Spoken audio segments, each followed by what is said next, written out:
দেখেছেন একটা জায়েজ জিনিস হালাল, এটা নিয়ে কত সমস্যা, কেউ ভয়ে কথা বলছে না। আরে আশ্চর্য রে! আল্লাহ তাআলা কোরআনে কারিমে বিয়ের কথা শুরু করেছেন দুই বউ দিয়ে, ফানকিহু, নিকাহ করো, বিবাহ করো। কয়টা? মাসনা দুইটা, সোলাসা তিনটা, রোবা চারটা। আল্লাহ কি এক দিয়ে শুরু করেছেন না দুই দিয়ে? তাহলে বউ দুইটা থাকলে ভালো। যদিও আমাদের এই দেশের সামাজিক পারিবারিক যে অবস্থা, এটা এই দেশের মানুষ মেনে নেয় না। আমি বিশ্বের বহু মুসলিম দেশে ঘুরেছি, ওই সমস্ত দেশে শরীর চলে না তিন চারটে বউ। হ্যাঁ, আমি যে ড্রাইভার নিয়ে যেতাম মদিনায়, ও আমার চাইতেও চিকন, ঠেলা দিলে পড়ে যাবে, অথচ চারটে বউ গাড়ি চালা। গাড়ি চালিয়ে আমার চার বউ, আর আমি আপনাকে ভাড়া করছি আমার এক বউ। ও যে আপনাদের দেশের, ওনার ভাষা দিয়ে আমার বলছিল আপনার দেশে ওই চলে, আমাদের এই দেশে এরকম। তা আমি ওনারে যে জিজ্ঞাসা করলাম যে ভাই আপনি একটা হিন্দু মানুষ, আপনি ভুল ধরলেন আমার স্যারের যে উনি চার বিয়ে করেছে।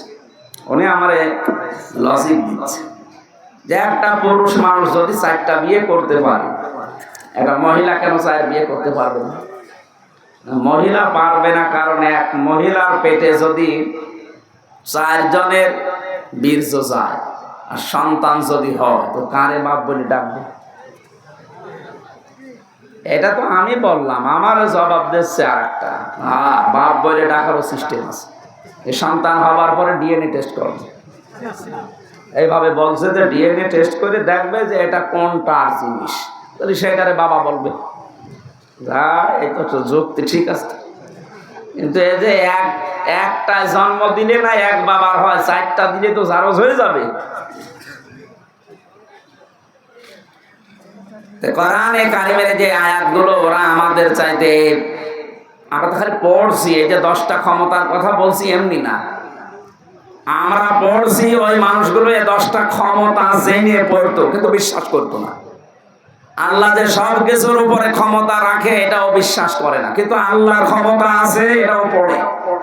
আল্লাহু লা ইলাহা ইল্লা হুয়াল হাইয়ুল কাইয়্যুম, তিনি চিরঞ্জীব, তিনি চিরস্থায়ী। লা তাখুযুহু সিনাতুন ওয়ালা নাওম, তিনি ঘুমান্ত না, ঘুমের ঝিমটিও তার আসে না। এ পর্যন্ত ওরা পড়ে, তো এর ভেতরে 4টা ক্ষমতার কথা অলরেডি চলে গেছে। সুবহানাল্লাহ বলতে পারেন না? কয়টা? এই যে পর্যন্ত পড়লাম, এর ভেতরে 4টা ক্ষমতার কথা আল্লাহর চলে গেছে। উনি চিরঞ্জীব, উনি চিরস্থায়ী। আজ কত মানুষের মারা যাওয়ার পরে চিরঞ্জীব লিখে দিচ্ছে, চিরঞ্জীব মুজিব, নাউজুবিল্লাহ। এই শব্দটা দুনিয়ায় কারো নামে লাগানো জায়েজ নেই। উনি কি মুজিবকে আল হাই ছিল যে চিরঞ্জীব হয়ে গেছে? একজন শুধু চিরঞ্জীব, যার কোনো মরণ নেই। কে বলেন তো? আরো জোরে বলেন। সুতরাং যারা বিভিন্ন জায়গায় এরকম মূর্তি বানিয়ে, ভাস্কর্য বানিয়ে লিখে দিয়েছেন চিরঞ্জীব মুজিব, এটা কোরআনে আয়াতুল কুরসির সাথে সাংঘর্ষিক। কেউ যদি বিশ্বাস করে লেখে, আপনার ঈমান চলে গেছে। এরপরে যে একটা একটা করে ক্ষমতার কথা আছে, আমি একটু টাচ দেই।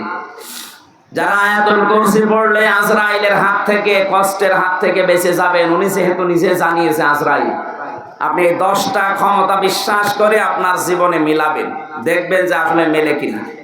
1 নম্বরে সব কিছুর উপরে ক্ষমতা কার? আরো জোরে। কিন্তু আমরা অনেকেই বিশ্বাস করি, বগুড়াতেও আছে, ক্ষমতার উৎস এরা বলে জনগণ। না, এটা আয়াতুল কুরসির সাথে যায় না। আপনি যদি এই বিশ্বাস করে থাকেন যে ক্ষমতার উৎস জনগণ, আর আপনি আয়াতুল কুরসি পড়েন, আপনার কথার সাথে আপনার বিশ্বাসের মিল নেই। এক কথা বললেন না, আজরাইলের এই কষ্টের হাত থেকে আপনি বাঁচতে পারবেন? বলেন বলেন। আরে ভাই, আপনাকে আমি বাঁচাতে চাই। আপনারও কবরে যাওয়া লাগবে, আমারও ওই মরণের সামনে সামনে যন্ত্রণা আসতেছে। এটা তো আমি বানিয়ে বলছি না। সূরা নাহাল 14 নম্বর পারা, 9 নম্বর পৃষ্ঠা, 9 নম্বর লাইনের 32 নম্বর আয়াতের তাফসীর বাড়ি যে মিলাবেন। মরণের বিছানায় যখন আছাড় দিয়ে পড়বেন, আল্লাহ তাআলা বলেন, আল্লাযীনা তাতাওয়াফফাহুমুল মালাইকাতু তাইয়্যিবিনা ইয়াকুলুনা সালাম সালামুন আলাইকুম উদখুলুল জান্নাতা বিমা কুনতুম তা'মালুন। বলেন আল্লাহু আকবার। এখানে আলেম যারা আছে তাদেরকে বলছি এবার এখানে কয়েকটা গুরুত্বপূর্ণ শব্দ আমি পড়লাম। এক নম্বরে তাজ্জিবিনা। আল্লাহ পাক বলেন হামজা যখন বিছানায় পড়বে আষাঢ় দিয়ে মউতের ওই বিছানায়, ফেরেশতারা আগে আসবে। যদি তোমার জানটা পবিত্র হয়ে থাকে, যে তাজ্জিবিনা, তাজ্জিবিন মানে শুধু এই পোশাক আশাক পবিত্র না, শুধু শরীর পবিত্র না, তাজ্জিবিন মানে চিন্তা চেতনা বিশ্বাস এগুলোর পবিত্রতা না। আপনি পবিত্র হতে হলে আপনার চিন্তা পরিষ্কার করা লাগবে, আপনার ভাবনা, আপনার বিশ্বাস, আপনার আকীদা, আপনার কর্মজীবন, আপনার ব্যবসা বাণিজ্য অর্থনীতি এগুলো পবিত্র করা লাগবে, পরিষ্কার করা লাগবে, সাফ করা লাগবে। অথচ আজ আমরা পোশাকের পবিত্রতার জন্য, শরীরের পবিত্রতার জন্য, সাফ করার জন্য যত ব্যস্ত, আমাদের বিশ্বাস এবং আকীদা পরিষ্কারের জন্য অত ব্যস্ত না। কথা বুঝতেছে? আমি আস্তে আস্তে ডোজ নিয়ে যাচ্ছি। যখন আপনি পড়ে যাবেন বিছানায়, আপনার বিশ্বাস, আপনার আকীদা, আপনার চিন্তা চেতনা যদি পরিষ্কার দেখে ফেরেশতারা না এটা পবিত্র আছে, তখন বলবে সালামুন আলাইকুম, তোমাদের উপরে আল্লাহর শান্তি, উদখুলুল জান্নাহ, ওই যে জান্নাত দেখা যাচ্ছে, প্রবেশ করো। জোরে বলেন সুবহানাল্লাহ। আমাদের জীবনে এরকম একটা মুহূর্ত আসুক, আমরা চাই না? বলেন বলেন। এজন্য আয়াতুল কুরসি পড়লে আজরাইল আর কিছু বলবে না, বিষয়টা এমন না। 10টা ক্ষমতা বিশ্বাস করে তারপরে পড়া লাগবে। আল্লাহ আমাদেরকে এইভাবে পড়ে আজরাইলের হাত থেকে বেঁচে যাওয়ার তৌফিক দেন, বলেন আমিন। হযরতে ইদ্রিস নবী বলেছিলেন, ফেরেশতা আমি মরতে চাই। আমি শুনেছি যে সব কিছু মিথ্যা হলেও মরণের যন্ত্রণা মিথ্যা না। আপনি আমারে দেখান, আমারে মেরে ফেলেন, কেমন কষ্ট লাগে আমি দেখবো, এরপরে আবার আমারে জীবিত করে দেবেন, কারণ জান কবজ করার দায়িত্ব তো আপনার। ঠিক আছে। দ্বিতীয় নম্বর শর্ত আমার, আপনি বলেছিলেন জান্নাত জাহান্নাম, এগুলো আমি আল্লাহর কাছ থেকে জানি। জান্নাত জাহান্নাম আছে, জাহান্নামে কেমন করে আল্লাহ শাস্তি দেয়, ওই শাস্তিটা আমি চোখে দেখবো, আমারে দেন। জাহান্নামের ভেতরে দিয়ে দেন, আমি দেখে তারপরে আপনি আমারে আবার বের করে দেবেন। ঠিক আছে। জান্নাতের ভেতরে কি শান্তি আছে, কি আরাম আছে, কি আনন্দ আছে, এগুলো আমি দেখবো। এই নিয়ামত, এগুলো দেখা শেষ হয়ে গেলে আপনি আমারে আবার বের করে দেবেন। ঠিক আছে। মরণের যন্ত্রণার কথা বলার পর ফেরেশতা আজরাইল আল্লাহকে বলেছিলেন, রব্বুল আলামিন গিয়েছিলাম তো ভালো জায়গায় নবী মনে করে, কিন্তু এই লোকটা তো ভেজাল, ও মরতে চায়।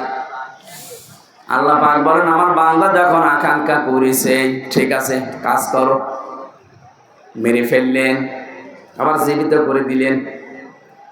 আমি তাফসীরের ভাষায় হাদিসটা পড়তে গিয়ে দেখেছি, এই যে হযরতে ইদ্রিস নবী কিন্তু শক করে মৃত্যুবরণ করেছিলেন।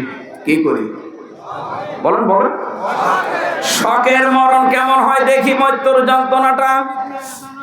হযরতে ইদ্রিস নবী পরবর্তীতে দুনিয়ার মানুষকে জানিয়েছে, তোমরা জানো এই যে শক করে যে মরতে গেলাম, শকের এই মরণে কেমন কষ্ট হয়েছে। জীবিত ছাগলকে জিন্দা অবস্থায় চামড়া খুলে লবণ দিলে যেরকম লাগে, আমার ওইরকম লাগছিল। ও বগুড়াবাসী, শকের মরণে যদি এই হয়, আমরা যারা মরতে রাজি না তাদের কিছু হবে না। তারপর তো তিনি একজন নবী। ঠিক আছে, আপনি আমারে নিয়ে চলেন জাহান্নামে। জাহান্নামে দেখতে চাই কেমন করে আল্লাহ শাস্তি দিচ্ছে। দেখালেন জাহান্নাম, গরু ঘর করে আবার বের করে নিয়ে আসলেন, নিয়ে যান আমারে জান্নাতে। জান্নাতের ভেতরে প্রবেশ করিয়ে সব দেখাচ্ছে, সব শেষ হয়ে গেছে। বলছে কি এবার চলেন। হযরত ইদ্রিস নবী ডাক দিয়ে বলে, আল্লাহর ফেরেশতা চলে যাও। আমি যাব না। কেন? কারণ আমি আল্লাহর বাণী এটা জানি, খালিদিনা ফিহা লা ইয়াবগুনা মানহা জান্নাতে একবার যেতে পারে, আল্লাহ কোনদিন তাকে বের করে দেবে না, আর সে বের হতেও চাইবে না। আল্লাহ যখন বলেছে যে বের করে দেবে না, আমি তো চাই না বের হতে, তুমি ডিস্টার্ব করো কেন, চলে যাও। আজরাইল আলাইহিস সালাম বলছে, আল্লাহ তোমার নবী ইদ্রিস তো খুব চালাক। আল্লাহ বলেন ফিরে আসো, আমার নবী ইদ্রিসের কপালে আমি এইটাই লিখেছিলাম। বলেন সুবহানাল্লাহ। আমি শুধু আলহামদুলিল্লাহ সুবহানাল্লাহ বলার জন্য আপনাকে এখানে বসিয়ে রেখেছি তা না। এখানে শিক্ষা কি পেলাম? হযরত ইদ্রিস নবী কিন্তু যে কোনো কায়দায় জান্নাতে গেছে। কথা বলে না কেন? ওনাকে আল্লাহ বের করে দিয়েছে, আর উনি বের হতে চাচ্ছে। নবীজির কথা অনুযায়ী এটা যদি জান্নাতের বাগান হয়, বিশ্বাস আমাদের আছে না নেই? তাহলে এখান থেকে আমার আল্লাহ আপনাকে বের করে দিচ্ছে, আপনি বের হয়ে যাবেন। এখন যেটা চলে যাবে মনে হবে জান্নাত ভালো লাগছে না, এবার চান চলে যাও, হয়তো চলে যাচ্ছে না, আপনি জাহান্নামে যাবেন, জান্নাত ভালো লাগছে না, চলে যান। যারা এই ময়দানে এসে সত্যি জান্নাত মনে করে আমরা বসে আছি, যদিও জান্নাতের ভেতরে এরকম পচা লাইট থাকবে না, এরকম লাইট থাকবে, কয়েকটা সামিয়ানা দিয়ে ঘিরে দেবে নাকি? হাদিস হচ্ছে যাকে সর্বনিম্ন জান্নাত দেওয়া হবে তামাম দুনিয়ার 10 দুনিয়ার সমান। আর যারা জমি জায়গা হয় না, খালি মানুষের আত্মসাৎ করে, তাদের কত জমি লাগবে, এরকম দুনিয়া 10টা বানিয়ে দেবে। জোরে বলেন আল্লাহু আকবার। এই জন্য আল্লাহ রাসূলের প্রতি যাদের বিশ্বাস আছে, এ দুনিয়া তাদের কাছে তুচ্ছ মনে হয়। আমরা হয়তো ওই পর্যায়ে পৌঁছাতে পারিনি, তাই যারা হালকা পাতলাও পৌঁছিয়ে গেছে, শুধু বাংলাদেশ না তামাম দুনিয়াও তার কাছে মশার ঠ্যাঙের মতো মনে হয়। কারণ তামাম দুনিয়া না, এরকম 10টা দুনিয়া আল্লাহ তার ইমানের কারণে তাকে জান্নাতে দান করবে। আল্লাহ যেন আমাদের এরকম একটা পরিবেশ দেন, বলেন আমিন। দরুদ আর সালাম পাঠ করার মাধ্যমে আমরা কোরআনে কারিমের একটা আয়াত পড়েছি, সূরা নিসা। কোন সূরা? আজকের আলোচনার বিষয় হচ্ছে অধিকার। এই জিনিস থেকে আমরা প্রায় 53 বছরই কম বেশি বঞ্চিত আছি। অধিকার থেকে আমরা বঞ্চিত না?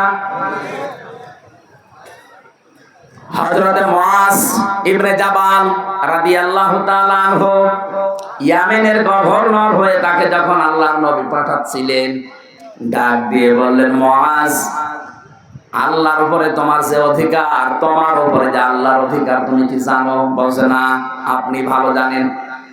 নবীজি বললেন, তোমার উপরে আল্লাহর হক হচ্ছে তুমি আল্লাহর একনিষ্ঠভাবে গোলামি করবে, ইবাদত করবে। আর আল্লাহ পাক তোমার উপরে, তোমার আল্লাহর উপরে হক হচ্ছে আল্লাহ পাক দয়া করে তোমারে মাফ করে জান্নাতে দিয়ে দেবে। এজন্য আমার উপরে আল্লাহর কিছু হক আছে। মাওলানা আব্দুল বারী সাহেব হয়তো আমি আজ পেয়েছিলাম, তো ঘুমিয়েছিলাম, যখন উঠলাম দেখলাম এই আয়াতগুলো পড়ছিল।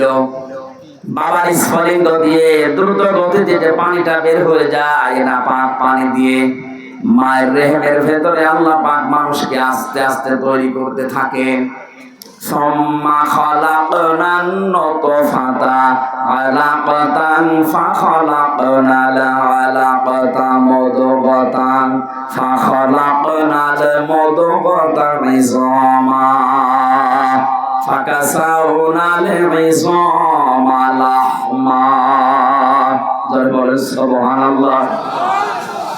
আল্লাহ পাক বলেন, এই যে নতফা, মুদগা, আলাক আস্তে আস্তে করে রূপান্তর করি 40 দিনে 40 দিনে 40 দিনে। আলাক শব্দের শাব্দিক অর্থ হচ্ছে যোগ। কি বললাম? এই যে পানির নিচে যেগুলো থাকে মানুষের শরীরের সাথে লেগে যায়, মায়ের জরায়ুর ভেতরে দেওয়ালের সাথে ঠিক 40 দিন আমরা এইভাবে যোগের মতো ঝুলিয়েছিলাম। এখান থেকে আস্তে আস্তে চর্বি, চামড়া, গোশত এগুলো দিয়ে দিয়ে আমার আল্লাহ মানুষ বানিয়েছেন। রক্তের প্রবাহমান ধারা তৈরি করেছেন শরীরের ভেতরে, একটা আলাদা আকৃতি দিয়েছেন আমাদেরকে তিনি নিজে। এই যে ফেরেশতাদের দেখতে পাচ্ছেন এই বডিটা, এটা ফেরেশতারা বানিয়েছে। আর এই যে আকৃতি যেটা মুখ, এর ভেতরে আল্লাহ 5টা ইন্দ্রিয় শক্তি দিয়ে আল্লাহ নিজে বানিয়েছেন। বলেন সুবহানাল্লাহ। এ মাথার ভেতরে জিনিস আছে কয়টা? বলেন বলেন।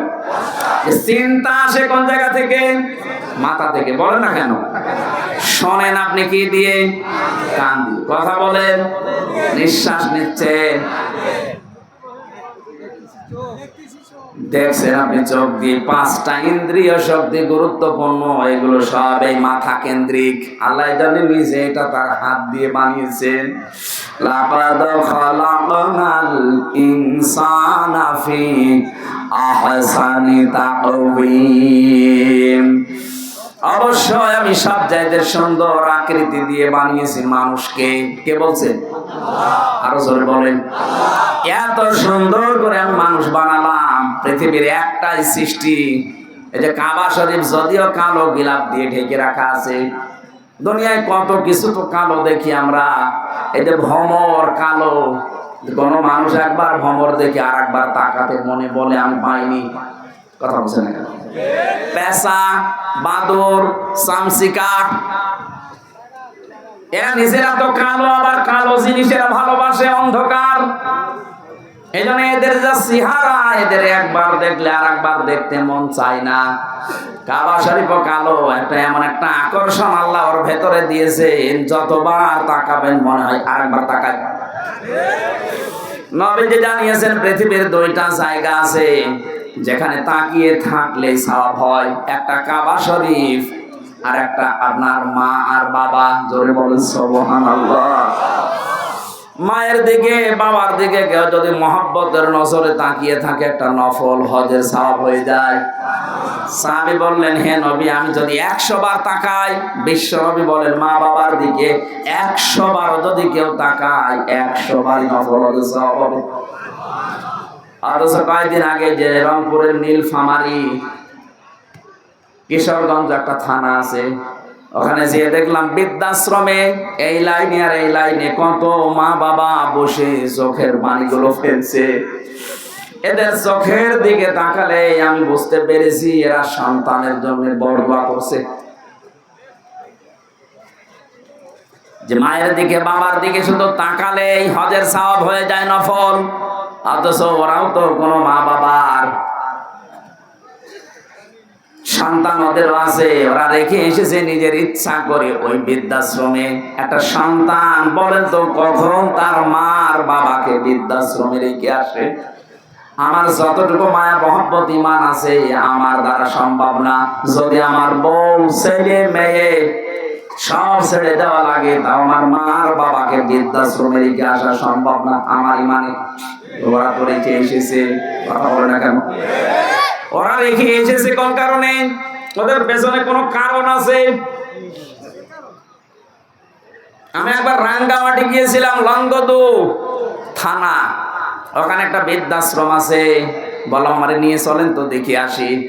যে দেখি একটা লোক কলেজের প্রফেসর কাঁদতেছে। কি আপনি কি হয়েছে? বলছে আমার মা। আর মায়ের কাছে একটু দাঁড়ালাম, দেখি কি বলে। মৃত্যু সজ্জায় ডাক দিয়ে বলছে, ওই আমার সন্তান, আমি যখন মারা যাব আমার মাথার উপরে যে ফ্যান ঘুরছে এই ফ্যানটা তুই পাল্টিয়ে দিবি, নতুন ফ্যান লাগিয়ে দিবি আমি মরে গেলে। ছেলে কৌতূহল নিয়ে বলছে, মা তুমি তো মরেই যাবে, মরে গেলে আবার ফ্যান কি হবে? মা বলছে দরকার আছে, কারণ তুমি আমার সাথে যা করলি আমার মন ডেকে বলছে তোর সন্তান তোকে এখানে কিছুদিন পরে রেখে যাবে। কথা বলে না কেন? এটা গতকালকে পেপারে এসেছে, ঢাকা বিশ্ববিদ্যালয়ের একজন অধ্যাপক, দুইটা ছেলে, একটা মেয়ে, একটা আমেরিকায় থাকে, একটা লন্ডনে থাকে, আর একটা অস্ট্রেলিয়ায় থাকে। তিনজনই প্রতিষ্ঠিত। ওর বউ মারা গেছে। ওই 3 ভাই বোন মিলে সিদ্ধান্ত নিয়ে বাবাকে রেখে গেছে বৃদ্ধাশ্রমে।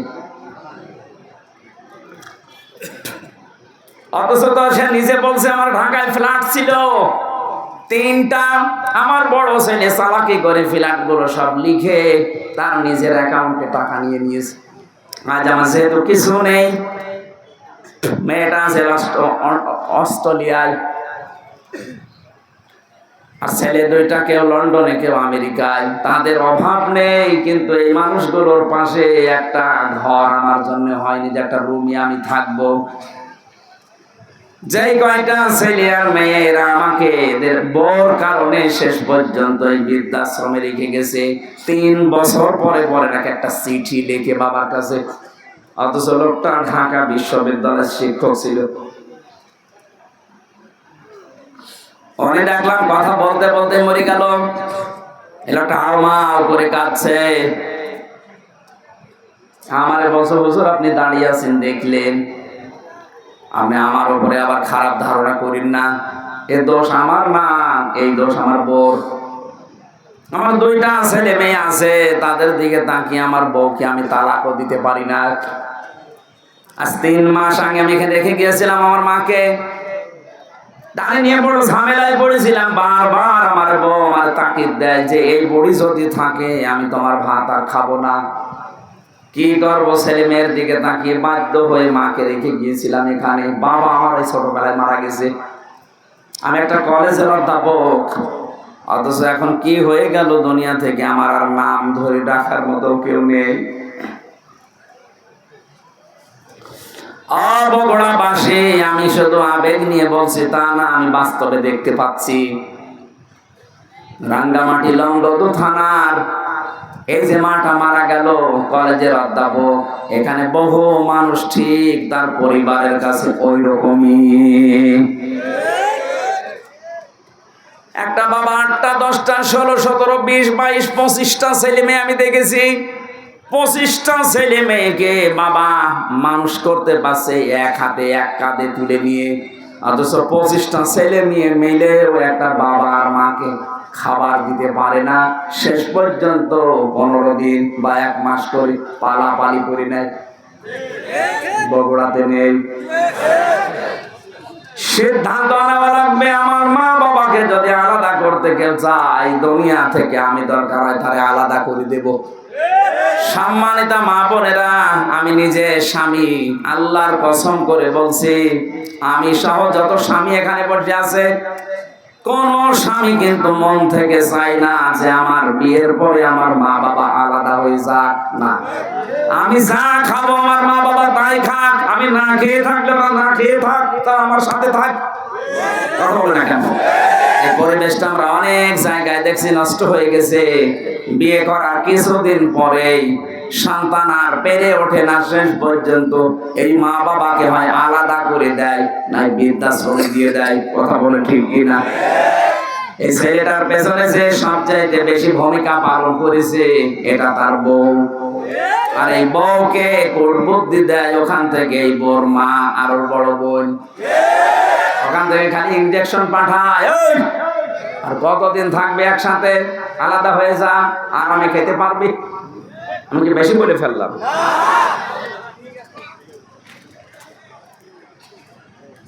আল্লাহ রাব্বুল আলামিন বলেন, এত কষ্ট স্বীকার করে করে তোর মা তোকে পেটে বহন করে চামড়া গোশত চর্বি দিয়ে যখন একটা আকৃতি তোকে বানিয়ে দিলাম, এই মানুষটাকে আমি আল্লাহ আস্তে করে মায়ের পেট থেকে বের করে নিয়ে আসলাম। আল্লাহু আখরাজাকুম মিন বুতুনি উম্মাহাতিকুম, মায়ের পেট থেকে আস্তে করে বের করার দায়িত্ব আমার। এই দায়িত্বটা এখন ডাক্তাররা পালন করছে, আল্লাহর উপরে এখন আর নেই। কথা বলে না কেন? আর 100টার প্রায় 95টা সিজার ছাড়া হচ্ছে না। প্রশ্ন আসতে পারে, তাহলে আপনারা কেন এই স্টেজে যারা বসে আছে এদের কি মা ছিল না, নাকি আকাশ থেকে পড়েছে? এ কথা বলছে না কেন? এদের মাকে তো সিজার করা লাগে নাই, অথচ আমাদেরটা এখন করা লাগছে। অধিকাংশ মানুষের মেয়েদের ভরসাই হয়ে গেছে, না হবে না, ও সিজার করাই লাগবে। আল্লাহ বলছেন, ঠিক আছে তোর দায়িত্ব আমি ছেড়ে দিলাম, যা তোর ওই হাইব্রিড বাচ্চা আমি কেটেই বের করব। কথা বলে না কেন? রাব্বুল আলামিন বলেন, আমি যখন আস্তে করে দুনিয়া থেকে নিয়ে আসলাম, কি অবস্থায় তুই ছিলি জানিস? লা তা'লামুনা শাইআ, কিচ্ছু বলতে পারতিস না, শুধু ট্যাঁ করে কান্না ছাড়া তোর কোনো ভাষাও ছিল না, আওয়াজও ছিল না। বিজ্ঞান এখন প্রমাণ করছে এই কষ্টটা নিয়ে, কেন কম্পিউটার সব দেখা যায়, একটা মানুষ সর্বোচ্চ কষ্ট সহ্য করতে পারে 45 ইউনিট। কত? পৃথিবীর প্রতিটি জিনিস পরিমাপ করার যন্ত্র আছে, এই যে প্যান্ডেলটা, এটা কতটুকু, এটা পরিমাপ করার জন্য একটা অস্ত্র আছে না, ফিতা আছে, ফিতা। আপনি কাউকে দেন, সে ফিতা দিয়ে মাপ দিয়ে বলতে পারবে এটা কতটুকু। আপনি যদি এরকম চাউল নিয়ে এসে বলেন এটা মেপে দেন, দাড়ি পাল্লা আছে, কথা বলে না কেন? এই যে পানির বোতল আছে, এটা লিটার, সিসি, কেজি দিয়ে মাপা হয়। পৃথিবীর প্রতিটি জিনিস মাপ করার জন্য আলাদা আলাদা যন্ত্র আছে। আল্লাহ পাক বলেন, তোর মা তোকে দুনিয়ায় আনতে যে কষ্টটা পেয়েছে, ডেলিভারির কষ্ট, এইটার জন্য একটা পরিমাপের যন্ত্র আছে। এই কষ্টটা পরিমাণ হচ্ছে 45 ইউনিট। এর বেশি হলে পুরুষ মানুষ মারা যাবে। কিন্তু একটা মা দুনিয়ার ময়দানে সন্তানের মুখ দেখতে হলে 57 ইউনিট কষ্ট সহ্য করা লাগে। কত? 45 থেকে 57। আপনি টের পাচ্ছেন? রব্বুল আলামিন বলেন, আস্তে আস্তে যখন তোকে এভাবে নিয়ে এসে কথা বলা শেখালাম, খাওয়ালাম, এভাবে হামজা বানালাম, তোর প্রতি আমার কিছু দায়িত্ব আছে। আমি তোকে যা যা দেওয়ার সব দিয়ে দিয়েছি। এখন তোর উপরে আমি আল্লাহ কিছু চাই, এইটা, ওয়াবুদুল্লাহ, তোরা আমার ইবাদত করবি। কার ইবাদতটা কি, এইটাই আমরা অনেকে জানিও না, মানিও না। অনেকে মনে মনে ভাবে না, আবার জেনে ফেললে আবার কাজ করা লাগবে, জানি না তাই মানি না, ভালো আছি না। একটা সাফ কথা শোনেন, ইসলামের কোন নিয়ম নীতি যদি আপনি জানেন কিন্তু মানেন না, তাহলে আপনার একটা গুনাহ হবে। কয়টা? আর ইসলামের কোন নিয়ম আপনি জানেনও না, মানেনও না, আপনার ডবল গুনাহ হবে। কেন বলেন? কারণ আপনি জানাও ফরজ, মানাও ফরজ। জানার ফরজ আপনার আদায় হয়েছে, মানার ফরজ আদায় হয়নি, এজন্য গুনাহ হবে কয়টা? কিন্তু আপনি জানেনও না, মানেনও না। আপনার জানার ফরজ যেহেতু আদায় হয়নি, মানার ফরজও আদায় হয়নি। এজন্য যারা বলে জানার নাম ইসলাম না, মানার না ইসলাম, এটা একটা শয়তানি। আপনি না জানলে মানবেন কি করে?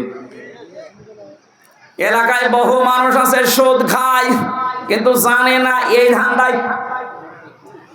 মনে মনে ভাবে আল্লাহর কাছে আমি বলবো, আল্লাহ আমি জানতাম না। কথা বলছেন? এই যে যারা টাকা ছেড়ে রাখেন, 1000 টাকা ছেড়ে দেয়, 1 মাস পরে 1200 টাকা করে নেয়, এটা যে সুদ হয় অনেকে জানে না। না, আপনি বলবেন যে আমি জানি না। এই যতদিন বলবেন যে আমি জানতাম না, ততদিন আপনার অসুবিধা নেই। কিন্তু যেই বলবেন আমি জানতাম, তুমি জেনে করলেন কেন? এই ধারণা আমাদের ছিল যে জানতাম না তাই আল্লাহকে বলবো আমি জানি না তাই মানি না। না, আপনার গুনাহ হবে ডবল। আপনি জানেন না কেন? আমি কি জেনে এসেছি? আমার জানা লেগেছে। এই কথা বলছেন না কেন? এই এলাকায় হয়তো এই গুনাহ এখনো আরম্ভ হয়নি। এই যে টাকা ছেড়ে রাখে, টাকা আসে, কিন্তু অনেক জেলায় এটা আছে। এই এলাকায় যারা এই কাজ করছেন, টাকা ছেড়ে রাখেন আর টাকা আসে, এটা প্রকাশ্য সুদ। মায়ের সাথে জেনা করার মতো গুনাহ করছেন আপনি। এটা ছেড়ে দেওয়া লাগবে। কারা কারা এই গুনাহ ছেড়ে দেবেন? হাত তোলেন তো। এই এলাকায় তো 180 মাইল বেগে। ঠিক আছে, আপনারা এই এলাকায় তো প্রায় সবই মায়ের সাথে জেনা করছেন। সে না খেয়ে থাকেন, না খেয়ে মরে যান, তারপর জাহান্নামে যাওয়া লাগবে না। কিন্তু মায়ের সাথে জেনা করে গেলে জাহান্নামে শুধু না, ইদাফ লাহুল আযাব ইয়াউমাল কিয়ামা, জেনাকারীদের শাস্তি ডবল হবে। কয়টা বলেন? তাহলে এই গুনাহটা এখনো পর্যন্ত আপনার এলাকায় আছে, আর আপনি নামাজ পড়েন, রোজা রাখেন, হজ করে আসেন। কিসের হজ করেন? আজকে সিদ্ধান্ত নিয়ে বাড়ি যাবেন যে না, আমি আর এই গুনার সাথে নেই, টাকা যা ছেড়ে রেখেছি, আগামী মাস থেকে টাকা শুধু 1000 দিলে 1000ই নেব, 1200 নেব না। পারবেন না ভাই? এটা যদি আপনি নাই পারেন, তো কেন কষ্ট করে রাতের বেলা বসে আছেন? আপনি বাড়ি যেয়ে ঘুমান, আর আপনার আমল নামায় উঠতে থাক, আপনি এই জায়গায় লিখা উঠবে আপনি মায়ের সাথে জেনাকারী। বলেন নাউজুবিল্লাহ। কুষ্টিয়ার বড় বাজারে দেখলাম আসরের নামাজ পড়ে গেল, আমার সাথে নামাজ পড়ে দোকানের সামনে দিয়ে ঘুরতেছে, আর কে টাকা দেয়, টাকা নিয়ে কি লেখে, কি গো নামাজ পড়ে আসলো আর এই লোক এত টাকা পায়। চলে যাওয়ার পরে দোকানদারকে বললাম, ভাই কিসের টাকা দিলেন? হুজুর বলা যাবে না। বলা যাবে মানে প্রতি মাসে মাসে উনি একবার করে এখানে আসে। আল্লাহরে ওলি টাকা নিয়ে যায় আমার কাছে, 10,000 করে আমার টাকা দেয় মাসে মাসে, আর 1,000-এ 100 টাকা করে বেশি। এটা কি সুদ? বলেন না কেন? এগুলো স্বর্ণের দোকানে দেখলাম বেশি দেয় ওরা।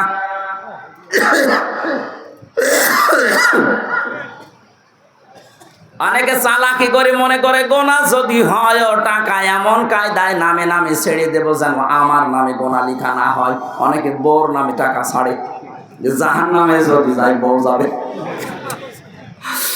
না ভাই, চালাকি করবেন না। আমি বলছি আপনি জানতেন না তাই মানতেন না, এই কথার কোনো ভিত্তি নেই। জানেন না কেন? এটা আপনার অপরাধ। এটা কি বলেন বলেন? আপনার উপরে আল্লাহর হক এইটা যে নেই থেকে আপনাকে আব্দুল বারী আল্লাহ বানিয়েছে।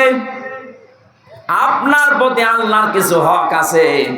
আল্লাহর হক হচ্ছে আপনি তার ইবাদত করবেন এমন ভাবে, ইবাদত মানে শুধু নামাজ পড়বেন, রোজা রাখবেন আর কালো বোরকা পরবেন না। এই যে কথা বলছি, এই কথাটাও ইবাদত। এই কথা বলেন না কেন? যে মানুষের সাথে দেখা হলে হাসি মুখে কথা বলা, এটাও কি? বলেন বলেন। সালাম দেয় যারা 90টা নেকি পায়, তারা প্রথমে জবাব দেয় যারা, এই মানুষটা নেকি পাবে 10টা।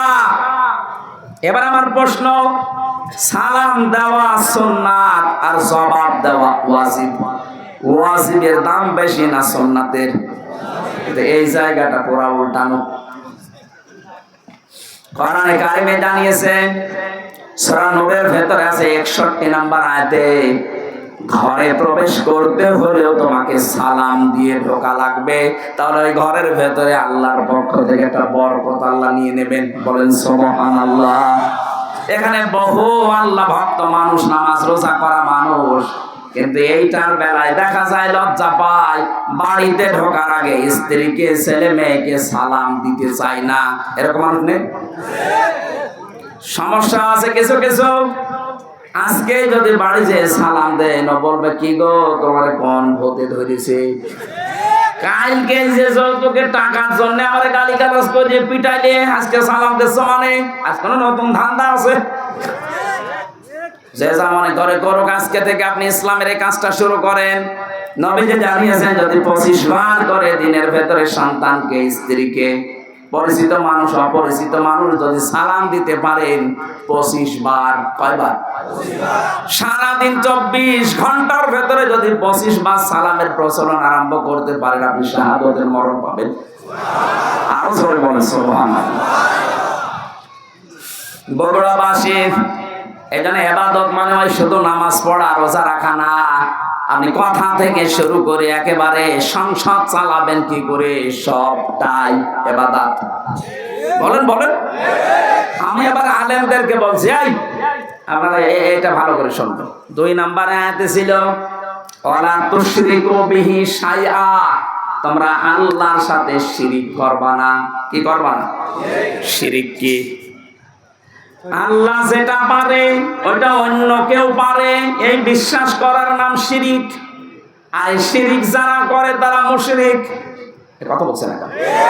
এ পর্যন্ত বুঝেছেন কিনা বলেন? আমি ক্লাস নিচ্ছি না, এটা ক্লাস চলছে। আল্লাহর সাথে যারা শিরিক করেন, আল্লাহ বলেন আমি যেটা পারি ওটা অন্য কেউ পারে। ছেলে মেয়ে দিতে পারে কে?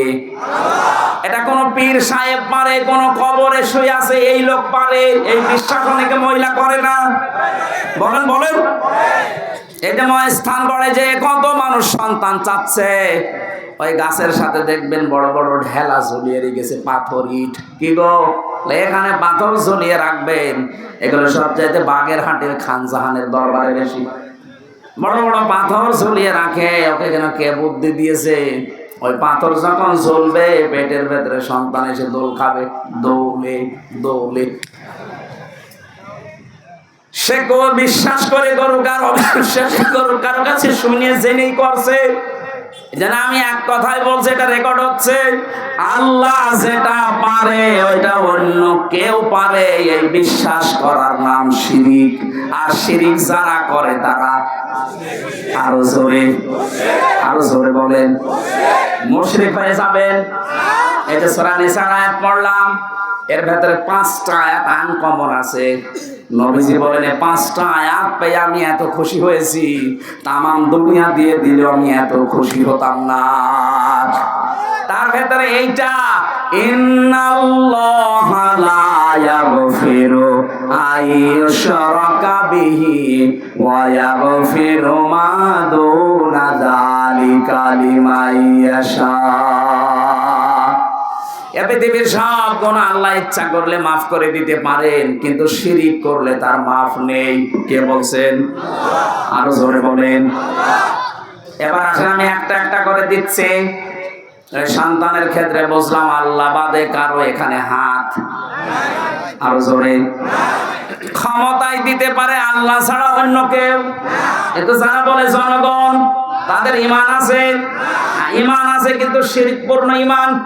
আর শিরকপূর্ণ ঈমান থাকলে আল্লাহ তাকে মাফ। বগুড়াবাসী সত্যি করে বলছে, আল্লাহর কসম আপনাকে আমি ভালোবাসি, আপনি ভুল পথে আছেন। এই দেশে যারা এই বিশ্বাস করে না, তারা বিপদে ছিল এতদিন। যারা বলতো না ক্ষমতার উৎস আল্লাহ, তাদের নিবন্ধন বাতিল করে দিয়েছিল, তাদের নিষিদ্ধ করেছিল। এখন বলছে না কেন? যারা বলতো না ক্ষমতার উৎস জনগণ, তারা ঠিক ছিল। আর ভাই, আপনি তো জাহান্নামে যাচ্ছিলেন। এদেরকে ব্যান্ড করার পরও এরা মানে নাই, বলছে না ক্ষমতার উৎস জনগণ, মানি না তো মানি না। আল্লাহ ঠিক যেন 5 দিন পরে তাদের পুরাটা উল্টিয়ে দিয়েছে। কারণ ওই জালেমরা হাত দিয়েছে জামাত ইসলামের গায়ে না, ওরা হাত দিয়েছে সরাসরি একেবারে আল্লাহর গায়ে। আল্লাহু আকবার, আল্লাহু আকবার। আপনি এই জায়গায় বলেন যে আল্লাহ সব কিছুর উপরে, আর এই ক্ষমতার মতো একটা ছোট্ট জিনিসের কাছে এসে বলছেন না, এইটার মালিক আল্লাহ না জনগণ। যাদের এরকম বিশ্বাসে অপবিত্রতা আছে, আপনি পাল্টিয়ে যাবেন আজকে। এর জন্য যদি দল ত্যাগ করা লাগে, এরকম দল ত্যাগ করবেন না। এবার আওয়াজ বেশি হয়নি, আমি জানি। আর এটা বগুড়ায় হবে না। কথা বলছে না কেন? যেই দলের বিশ্বাসে এই শিরিক আছে, যে ক্ষমতার উৎস জনগণ, ওইটার মুখে ঝাঁটা মেরে চলে আসা লাগবে। ও দল যদি আমার বাবাও তৈরি করে, ও দলে আমি নেই, কারণ আমার বাবা জাহান্নামে গেলে আমি তার সাথে যেতে পারি না। কথা বলেন, নাকি বাবার সাথে যাবেন? এবার একটা নতুন তথ্য বলছে, এখানকার আলেম চলে গেছে নাকি? হ্যাঁ, এবার ভালো করে শুনবেন। আল্লাহ রাব্বুল আলামিন বলেন, ওয়ামান দাখালাহু কানা আমিনা। সূরা আলে ইমরানে আছে, 93 নম্বর আয়াতের মাঝের অংশে আছে। রাব্বুল আলামিন বলেন, এই যে কাবা শরীফের যে চত্বরটা, এখানে কেউ প্রবেশ করলে তাকে আল্লাহ নিরাপত্তা দিয়ে দেয়। কে? কেন? ফিহি আয়াতুম বাজ্জিনাতুন, এখানে আল্লাহর বিভিন্ন নিদর্শন আছে। মাকাম ইব্রাহিম, একটা নিদর্শনের নাম মাকাম ইব্রাহিম, যেটা লিফট হিসাবে ব্যবহার করে ওই পাথরের উপরে দাঁড়িয়ে দাঁড়িয়ে ইব্রাহিম আর ইসমাইল নবী কাবা ঘর বানিয়েছিলেন। এই যে লিফট আবিষ্কার হয়েছে এই পাথর থেকে, দাঁড়ালে এই লিফটের মতো চলে যেত উপরে। আবার যখন মনে করতেন আমি নেমে পাথর আবার নিতে চাই, তখন আবার নিচে নেমে পড়তো। যারা হজে গেছেন দেখেছেন, কাবার পাশে কয়েক হাত ধরে হযরতে ওমর ওই পাথরটা ওখানে লাগিয়ে রেখেছেন, আগে কাবার সাথে ছিল। এখন মানুষের সুবিধার্থে এটা করা। আল্লাহ পাক বলেন, এই চত্বরের ভেতরে আল্লাহর বহু নিদর্শন আছে। তার 1 নাম্বার নিদর্শন, ইন্না আউওয়ালা বাইতিন উযিআ লিন-নাস লাল্লাযী বিবাক্কাতা মুবারাকাও ওয়া হুদাল লিল আলামিন। পুরাতন প্রাচীন একটা নাম মক্কা শরীফের বাক্কা। কি নাম? এই মক্কার নাম ছিল বাক্কা। এই বাক্কায় পৃথিবীর প্রথম ঘর আল্লাহ প্রতিস্থাপন করে দিয়েছেন, তার নাম কাবা। নাম কি? এই 75-এর ভেতরে কেউ গেলে তাকে নিরাপত্তা দিয়ে দেয়, শান্তি স্বস্তি, সে নিরাপদ হয়ে যায়। কে? আরো জোরে বলেন। আমি কেন এটা বলছি বারবার বলেন তো? আমি এটা বোঝাতে চাই, কাবা শরীফের চত্বরটা আল্লাহ এমন নিরাপদ বানিয়ে দিয়েছেন, অথচ ওর ওই এরিয়ার বাইরে গেলে অনেক উল্টাপাল্টা কাজ চলছে, রাহানাজানি চলছে, ছিনতাই চলছে, মারামারি চলছে, রক্তপাত চলছে, ধোঁকাবাজি চলছে। কিন্তু কাবার চত্বরের ভেতরে কোনো মারামারি রক্তপাত বলেন বলেন, এমনকি কেউ বাবার হত্যাকারীও যদি দেখে কাবার চত্বরের ভেতরে, না, নরম হয়ে যায়, বলে না এখানে মারা যাবে না, বাইরে চলেন। তারপর এই যে বারবার আমি কথাটা তুলছি এই কারণে, এখানে যেটা আল্লাহর বিধান মতো মানুষ চলছে, এই কারণে জায়গাটা পরিপূর্ণ নিরাপত্তা দিয়ে বেষ্টন করা। টাকা দিকে কাবার এই চত্বরটা বিধান চলে কার? এজন্য জায়গাটা নিরাপত্তা দিয়েছেন কে? কাবা শরীফ থেকে বাংলাদেশের দূরত্ব ৬,০০০ কিলোমিটার। এইটা তো আর কাবা না, কথা বলে না কেন? তাহলে এই ৫৬,০০০ বর্গ মাইলের বাংলাদেশ যদি কেউ নিরাপত্তা চাদর দিয়ে ঢেকে রাখতে চায়, এখানেও ছিনতাই হবে না, এখানেও রক্তপাত হবে না, এখানেও ধোঁকাবাজি হবে না। ওখানে যেমন আল্লাহর বিধান কায়েম করার মাধ্যমে আল্লাহ নিরাপত্তা দিয়েছেন, এই ৫৬,০০০ বর্গ মাইলে আল্লাহর বিধানটা কায়েম করে দেন, ঠিক কাবা শরীফের মতো হয়ে যাবে। এটা আমি বানালাম না, সূরা আনামের ৮২ নম্বর আয়াতে এই তথ্যটা আছে। আল্লাযীনা আমানু ওয়া লাম ইয়ালবিসু ঈমানাহুম বিযুলমিন উলাইকা লাহুমুল আমন। আল্লাহ পাক বলেন, এই যে মানুষগুলো এইভাবে আল্লাহর কুদরতি আঙ্গুল এই বগুড়া ধনুটের দিকে তাকিয়ে বলছে, এই যে এই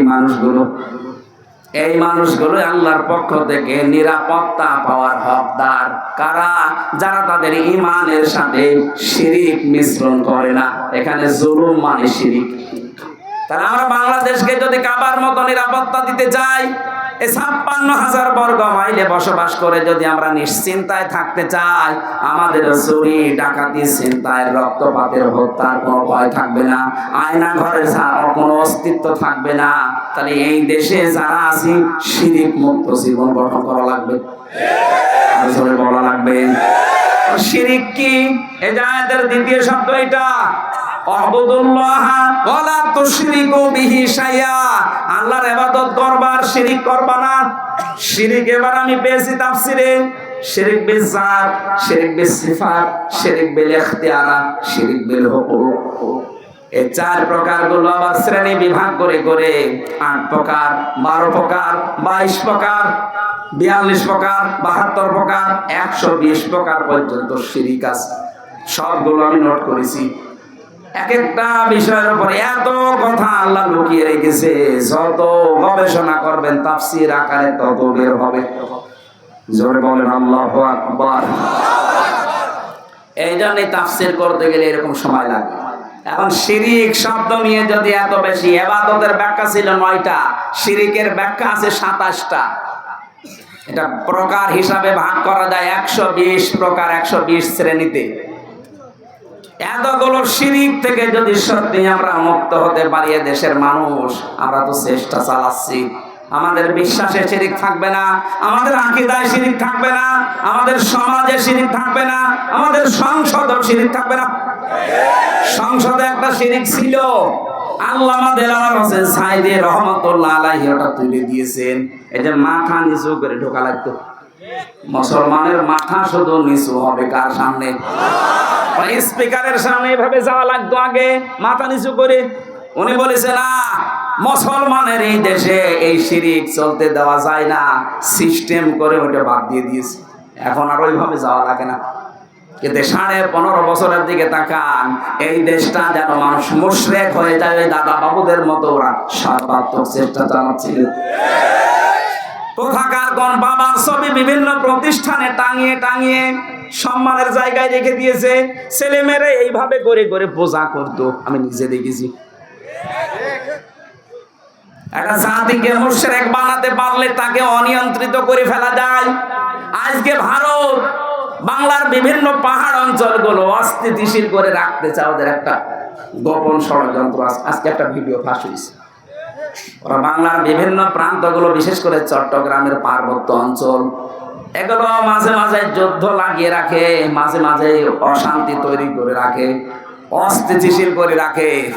কারণ ওদের একটা উদ্দেশ্য আছে, ওরা নাকি ওটা ভাগ করে ম্যাপ তৈরি করে মায়ানমারের কিছু অংশ আর চট্টগ্রামের কিছু অংশ কয়েকটা জেলা নিয়ে আলাদা একটা খ্রিস্টান রাষ্ট্রের ঘোষণা দেবে।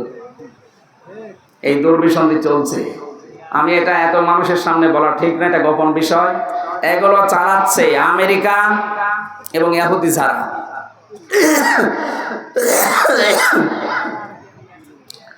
এদের এই গোপন ষড়যন্ত্র যদি বাস্তবায়ন হয়ে যায়, এই যে উপদেশটা 3 বার পাল্টিয়ে গেল, ডক্টর মোহাম্মদ ইউনূস থেকে একবার, এরপরে আবার কয়েকজন, এরপরে কয়েকদিন আগে আবার 3 জন।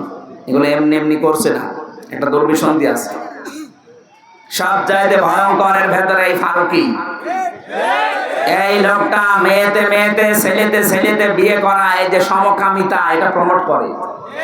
এইগুলো নিয়ে সে সিনেমাও বানিয়েছে। এই যে পরকীয়া প্রেম করে মানুষ উদ্বুদ্ধ হয় কি করে, সে তার নিজের স্ত্রী তিশাকে এই সিনেমায় কাজে লাগিয়েছে। 3rd person singular number, bachelor. আমি উপন্যাস পড়েছিলাম, ওইগুলো দেখছে এখন সিনেমা বানাচ্ছে। আমার বিশ্ববিদ্যালয়ে থাকাকালীন একটা অভ্যাস ছিল, ক্লাসের পড়া যাই হোক, আমি উপন্যাস পড়তাম খালি। এই দেখেছিলাম ওই সময়, ওইগুলো দিয়ে দিয়ে এখন নতুন নতুন সিনেমা তৈরি করছে। আর এগুলোর লেখক যারা, আমি ওই লেখকের নাম নিতে ঘৃণা করি। ওই মানুষগুলো যা করে গেছে, পরকীয়া প্রেমের মাধ্যমে পুরা একটা সংসার জাহান্নামী হয়ে যায়। 2, 3, 4, 5 সন্তানের ছেলে মেয়ের মা সব রেখে আল্লাহর রাস্তায় চলে যাচ্ছে। কথা বলছেন? বলছে ঠিক, ওটা আল্লাহর রাস্তা, শয়তানের রাস্তা না। পরকীয়া প্রেমে যারা আছেন, আপনি আজকে তওবা করে ওই মোবাইল নাম্বার ওই বান্ধবীর বলেন আর ওই পরকীয়া প্রেমিক প্রেমিকা এক্ষুনি ডিলিট করে দেবেন। ও বলছে ঠিক, তার মানে ওর মোবাইলে আছে।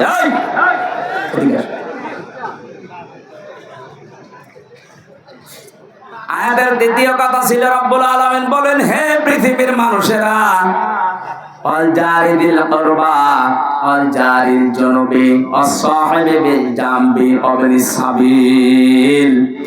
পৃথিবীর ময়দানে যারা আত্মীয় স্বজন আছে, প্রতিবেশী হোক আর অনাত্মীয়, তাদের সাথে মিলমিশ করে চলবা, ভালো ব্যবহার করবা। আজ হাজারো মানুষের কারণে প্রতিবেশী অশান্তিতে আছে, অথচ লোকটা নামাজ পড়ে। কথা বলে না কেন? আর প্রতিবেশী মানে আপনার বাড়ির পাশে যে আছে, শুধু সে না, আপনি বাসে যাচ্ছেন বগুড়া থেকে ঢাকা পর্যন্ত, এই যে 4-5 ঘন্টা সময় লাগবে, আপনার পাশের সিটে যে আছে সে 5 ঘন্টার প্রতিবেশী। বলেন বলেন, আপনি সিট এমন ভাবে কাজ করে নিয়েছেন যে সে পা রাখবে সে জায়গাও নেই। না, আপনি প্রতিবেশীকে কষ্ট দিতে পারেন না। এত বেশি কথা জিবরাইল নবীকে প্রতিবেশী সম্পর্কে শোনাতেন। নবীজি বলেন, আমার মনে হচ্ছিল আমার জমি জায়গার ভাগ, এই মিরাস, এইটাও নাকি প্রতিবেশীকে দেওয়া লাগতে পারে নাকি। আবার বলেন তো, এত গুরুত্ব স্যার তাদের সাথে আজ আমাদের সম্পর্ক তা কুমড়ার। এগুলো টাউনে তো আরো বেশি, গ্রামেও আছে। মুরগিতে ধান খেয়েছে, এই নিয়ে প্রতিবেশীর সাথে গন্ডগোল। বলেন বলেন, আমার মালাকাত আইমানুকুম, সাবধান, নিজেরা অধীনস্থ যারা আছে তাদের সাথে খারাপ ব্যবহার করবা না। নবীজির জীবনের শেষ কথা 2টা, তিনি বলেছিলেন as-সালাত as-সালাত ওয়া মা মালাকাত আইমানুকুম as-সালাত। উম্মতেরা, আমি তোমাদের রেখে গেলাম, যাই করবা করবা, নামাজ ছাড়বা না। আর অধীনস্থ যারা আছে, কাজের লোক, মেয়ে ছেলে যাই বলেন, তাদের সাথে ভালো ব্যবহার করবা। নবীজির জীবনের শেষ কথা এইটা। আল্লাহ আমাদেরকে আয়াতটা বাস্তব জীবনে মেনে নেওয়ার তৌফিক দেন, বলেন আমিন। আল্লাহুম্মা আমিন। লা ইলাহা ইল্লা আনতা সুবহানাকা ইন্নী কুনতু মিনাজ জালিমিন।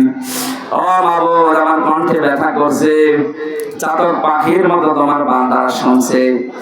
আমরা কোরআনে কারিমের আয়াত থেকে যতটুকু শিক্ষা পেয়েছি, বাস্তবে আমল করার তৌফিক দাও। শিরক মুক্ত বাংলাদেশ, জুলুম মুক্ত বাংলাদেশ গঠনের মাধ্যমে এটাও তুমি কাবার চত্বরের মতো নিরাপত্তা দিয়ে ঢেকে দাও। এ মাহফিলের আয়োজন করতে গিয়ে যারা শ্রম দিল এই যুবকগুলোকে কবুল করো।